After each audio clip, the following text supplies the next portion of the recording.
Terima kasih pimpinan. Assalamualaikum warahmatullahi wabarakatuh. Salam, Om Swastiastu, Namo Buddhaya, salam kebajikan.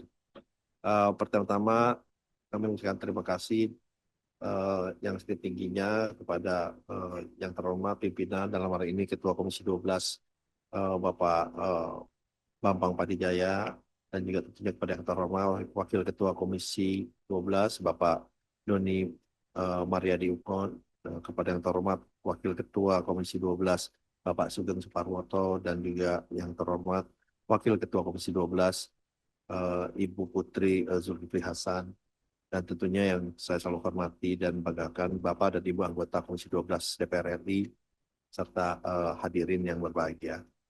Eh, Pertama-tama adalah kita senantiasa mengucapkan syukur alhamdulillah kepada Allah SWT, Tuhan Yang Maha Esa, karena kita semua masih diberikan kesehatan, umur panjang dan izinnya sehingga kita dapat bertemu dan berkumpul dalam kesempatan siang hari yang berbahagia ini.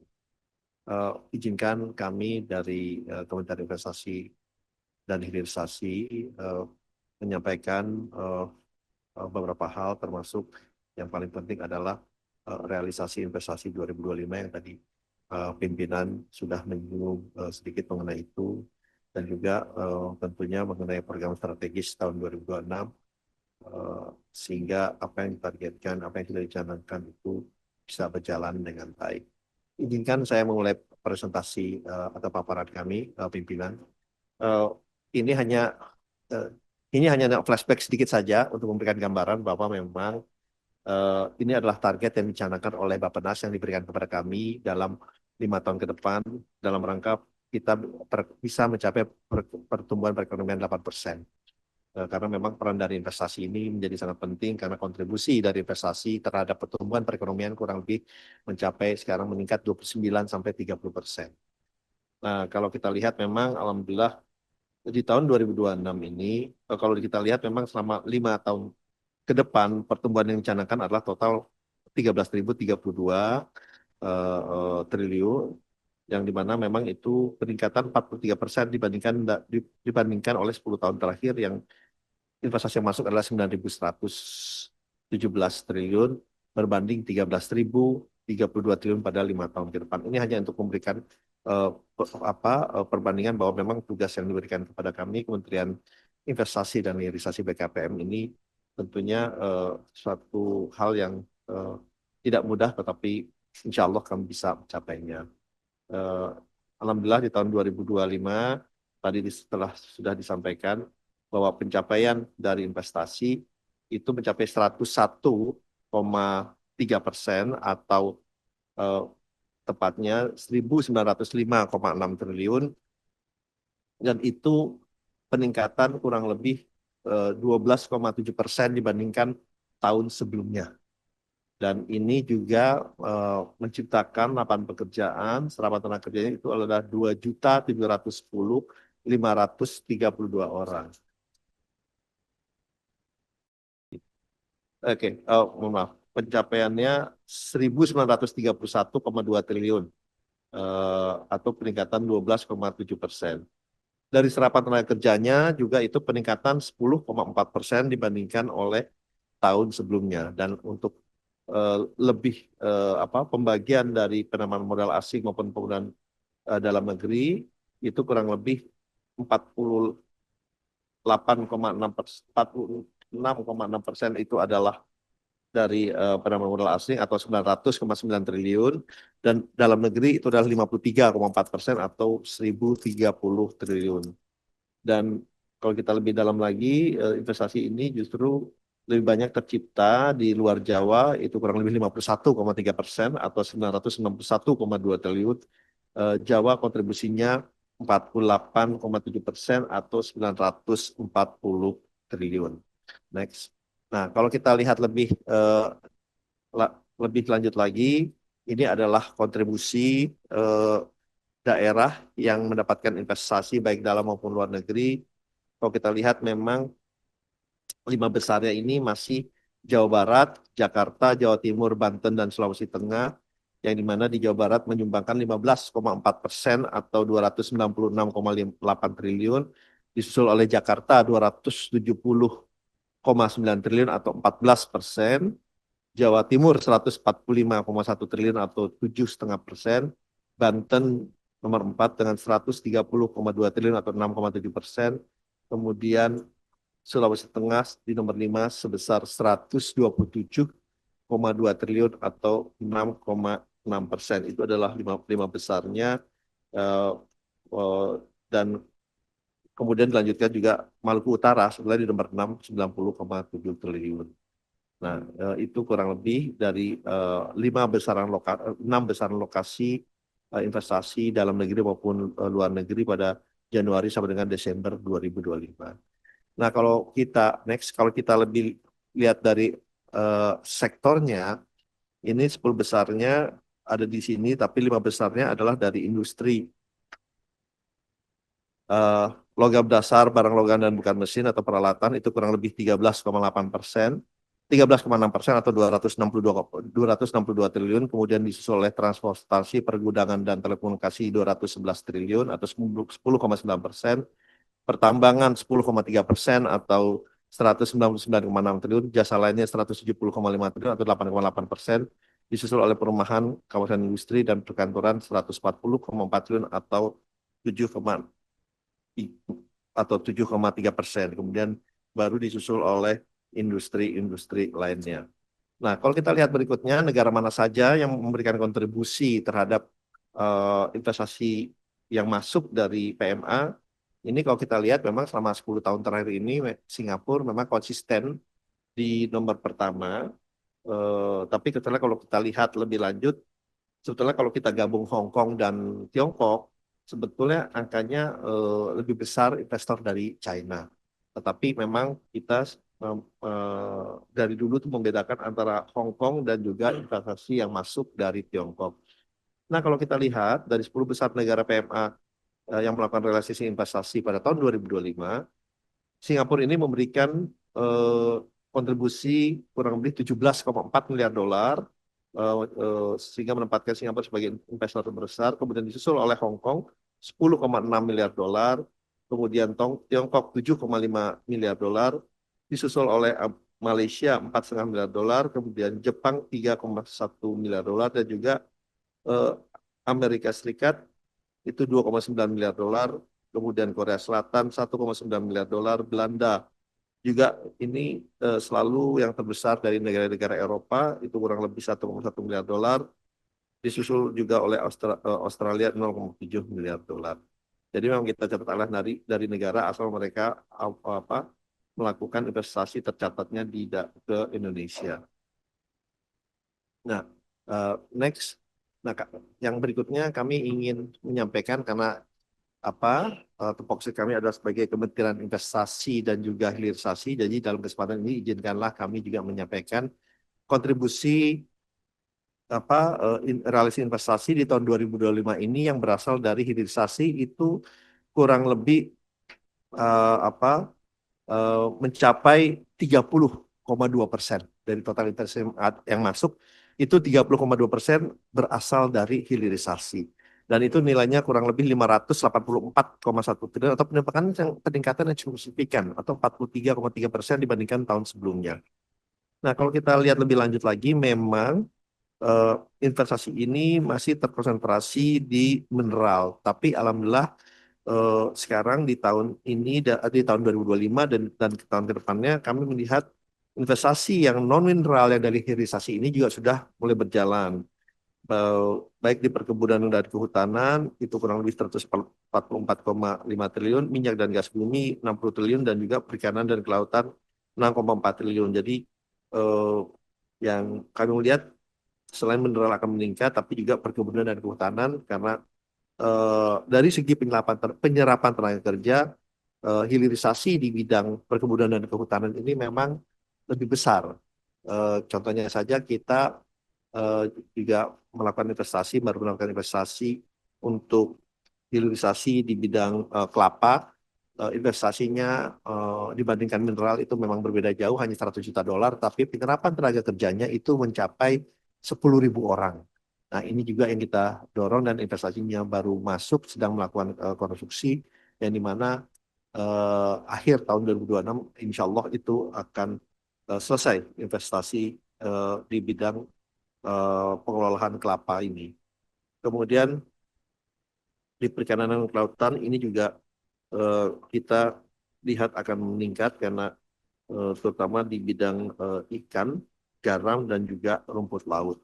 Sehingga walaupun pada saat ini investasinya untuk hilirisasi ini memang kalau kita lihat lebih dalam lagi masih terkonsentrasi di luar Jawa. Nah, ini di luar Jawa kenapa? Ini karena lebih banyak di mineral dan mineral itu lebih banyak di Sulawesi dan Maluku Utara. Jadi konsentrasinya di luar Jawa itu kurang lebih 71,1% atau 415,4 triliun. Sedangkan di Jawa itu adalah 28,9%. Nah, kalau kita lihat lebih lanjut lagi, memang eh, 5 lokasi hilirisasi yang penyumbang terbesar itu seperti yang saya sampaikan tadi, itu lebih banyak nomor 1 di Sulawesi Tengah dan juga di Maluku Utara. Sehingga nomor 1 dan nomor 2-nya itu di luar Jawa dan nomor 4-nya juga di luar Jawa. Nah, itu untuk penanaman modal hilirisasi. Nah, kemudian untuk yang dalam negeri luar negerinya kembali lagi karena ini masih terus didominasi oleh luar negeri sehingga investasinya 73,5% itu berasal dari investor asing atau kurang lebih 429,6 triliun berbanding dengan dalam negerinya 26,5 triliun, 154,5 triliun atau 26,5%. Negara-negara yang melakukan hilirisasi ini sebetulnya hampir sama dengan negara-negara yang memberikan kontribusi terhadap investasi yang masuk. Nomor pertama adalah Singapura, kedua Hong Kong, ketiga adalah Tiongkok, keempat Malaysia, dan yang kelima adalah Amerika Serikat. Itu adalah kurang lebih gambaran untuk realisasi investasi yang pada tahun 2025 dari tahun 2000, mohon maaf, dari bulan Januari sampai dengan bulan Desember 2025. Nah, next, berikut kami paparkan sedikit mengenai rencana dari tahun 2026 ini sejumlah program prioritas nasional yang memang kami canangkan yang dalam rangka kita ingin mencapai target-target yang sudah dicanangkan pada tahun 2026 ini. Memang kalau kita lihat target di 2026 ini memang meningkat yang meningkat cukup lumayan kalau pada tahun ini adalah tahun lalu 2025 1.905,6 triliun untuk target. 2026 ini diharapkan peningkatan investasinya 2.000 triliun 175,2 triliun sehingga diharapkan dengan investasi ini yang masuk kita bisa mencapai pertumbuhan ekonomi di atas 6%. Sehingga inilah kontribusi yang diharapkan dari Kementerian Investasi dan Hilirisasi dalam rangka pencapaian eh, pertumbuhan yang baik. Nah, di tahun 2026 ini memang ada beberapa hal, ada 8 yang menjadikan eh, rencana kami.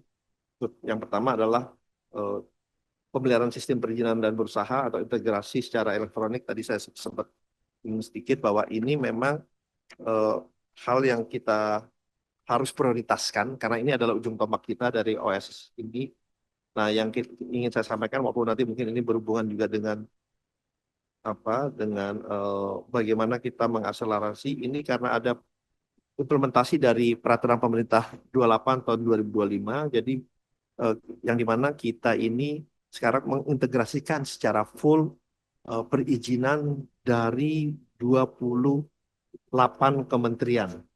Dari 28 kementerian sehingga kita perlu mengupgrade sistem OS kita. Makanya oleh sebab itu kalau kemarin mungkin sistem kita mungkin lambat, sangat lambat karena sekarang kita mengintegrasikan secara full. Ya tentunya eh, ini kalau ini sudah berjalan dengan baik, tentunya akan sangat meningkatkan apa kredibilitas, akselerasi, dan juga kepastian dari perizinan yang ada. Nah, kemudian apa? Mungkin saya agak lompat sedikit. Ini juga memberikan kepastian Karena di dalam PP 28 ini ada hal yang positif, kalau boleh saya sharing Bapak-Bapak, Ibu-Ibu, anggota Dewan yang terhormat. Yang dimana selama ini eh, kami mempunyai perjanjian dengan kementerian lain atau instansi atau badan lain dalam hal perizinan. Contohnya misalnya kami dengan kementerian lain, kementerian A.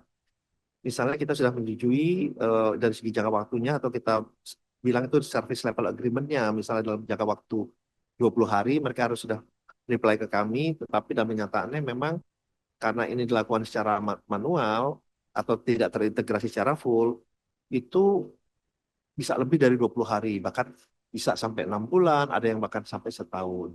Nah, dengan sistem ini kita melakukan namanya sistem fiktif positif. Alhamdulillah sudah ada PP-nya, sehingga kalau mereka tidak kembali ke kami atau tidak mengatakan atau tidak ada kabar sama sekali mengenai hal ini, dalam 20 hari otomatis kami bisa mengeluarkan izinnya. Sehingga ini, mohon maaf, ini membuat kementerian lain untuk benar-benar menghormati dan merespon apa yang sudah diperjanjikan dengan kementerian kami. Karena selama ini yang dikomplain nih kami, Kementerian Investasi dan Hilirisasi nih, Bapak-Bapak Ibu yang terhormat. Karena, oh katanya janjinya sebulan, tapi kapan izinnya nggak keluar-keluar gitu. Karena memang kami kan hanya menerima data, kemudian yang mengolah dan yang memberikan rekomendasi itu adalah kementerian lain. Nah, dalam kenyataannya, kalau kementerian tersebut tidak kembali ke kami kan tidak bisa mengeluarkan izinnya. Nah, oleh sebab itu sekarang dengan sistem, dengan peraturan pemerintah yang sudah keluar baru saja ini di bulan September, ya, ya di bulan September, sekarang alhamdulillah kita bisa lebih memberikan kredibilitas dari sistem OSS kami. Dan itu yang kita sampaikan dengan namanya fiktif positif.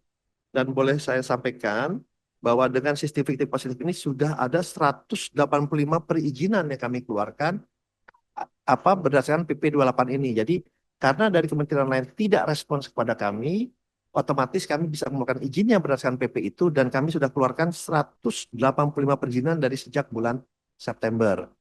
Nah, ini juga salah satu hal yang sangat diapresiasi oleh investor dalam maupun luar negeri karena sekarang telah terjadi perbaikan dari eh, perizinan dan juga pemberian permit yang lebih terbuka, yang lebih sesuai apa yang kita janjikan selama ini.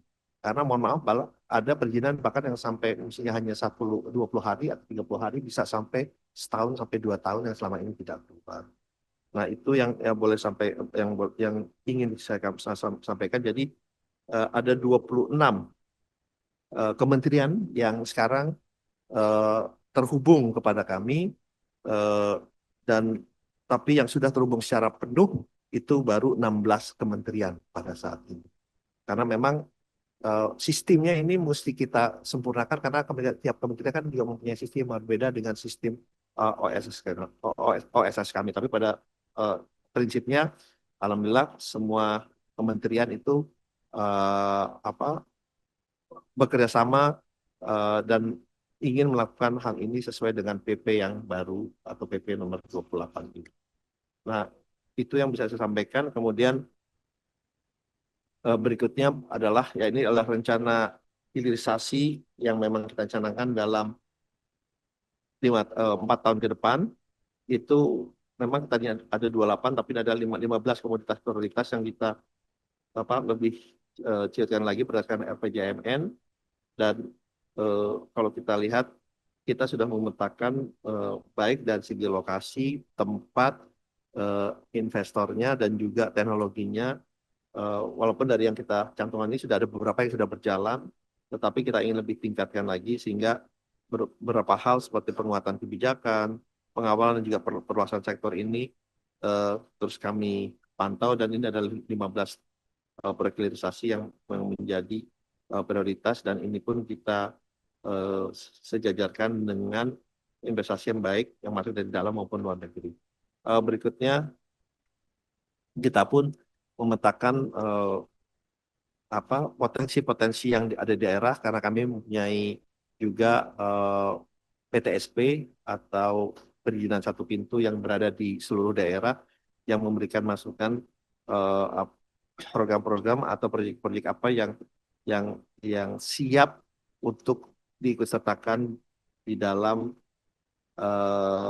di dalam potensi investasi yang bisa masuk dan ini adalah 85 proyeknya, kami ada detailnya, ada pra-FS juga kami bantu menyusun sehingga kami juga tidak ingin proyek itu begitu ditawarkan, tapi masih banyak ketidaksiapan baik dari unsur pemerintah daerahnya maupun dari pemerintah pusatnya. Jadi kami pun mengawal agar proyek ini bisa berjalan sesuai dengan eh, time frame yang sudah ditentukan.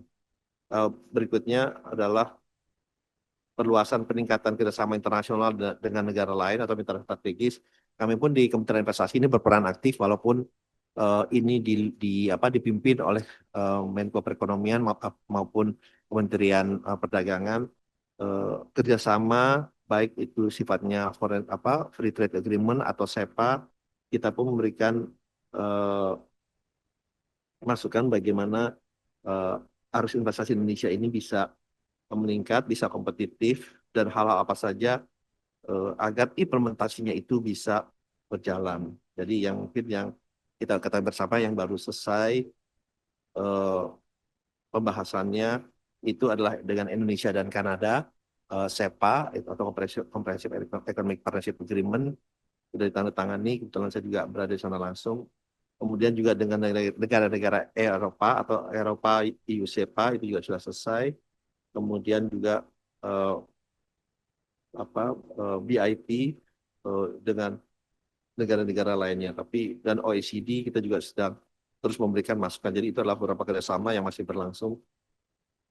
Dan juga CPTPP juga sangat-sangat penting yang sedang berlangsung dan kita berperan aktif dalam hal memberikan masukan terutama berhubungan dengan bidang investasi. Kemudian berikutnya adalah pemasaran peluang investasi berbasis wilayah dan terfokus sesuai dengan keunggulan negara. Ini kita memang punya perwakilan kurang lebih di 9 negara.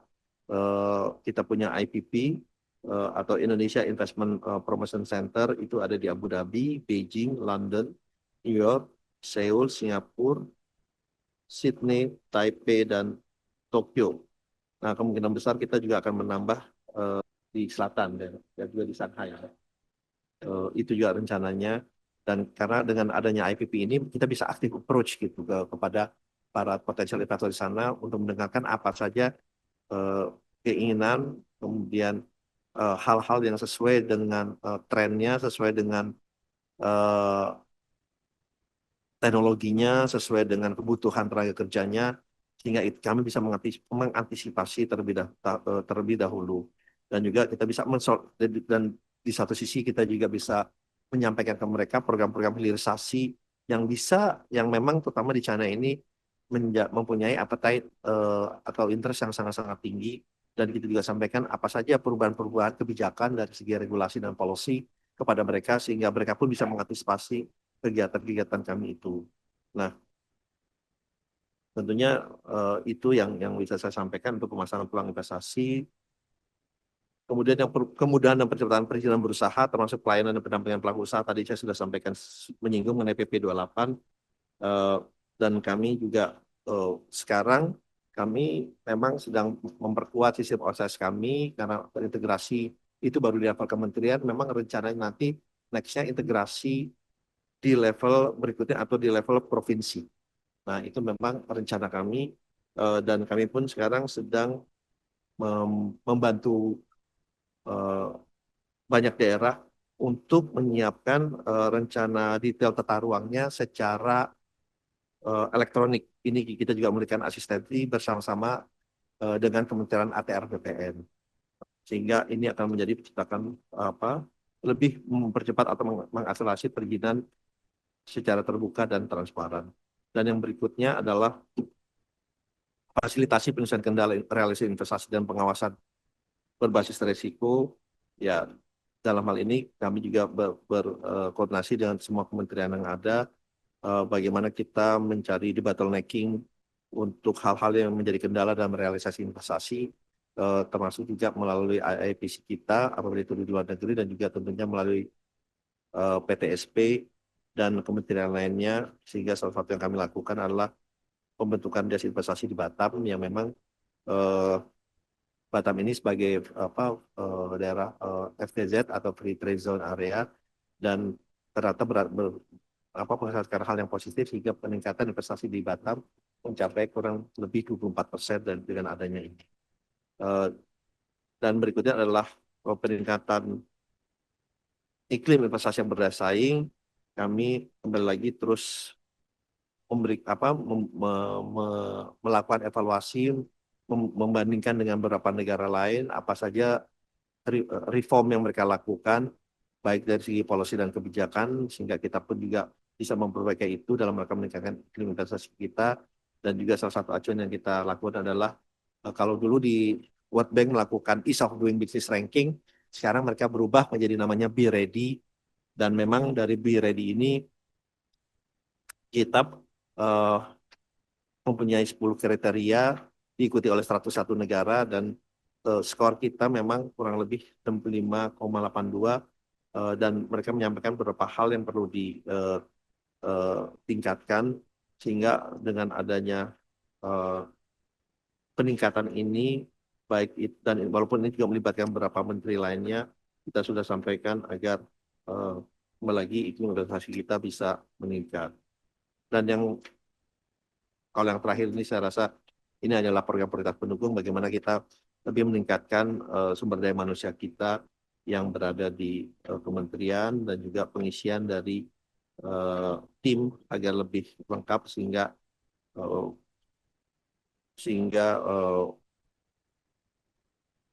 investasi yang masuk ini menjadi lebih baik dan juga bersamaan sumber daya manusia kita itu juga lebih meningkat. Mungkin itu yang bisa saya sampaikan pimpinan dan juga anggota Dewan yang terhormat dan kami terbuka untuk mendapatkan masukan, usulan dan juga pertanyaan dari anggota Dewan yang terhormat. Terima kasih. Wassalamualaikum warahmatullahi wabarakatuh.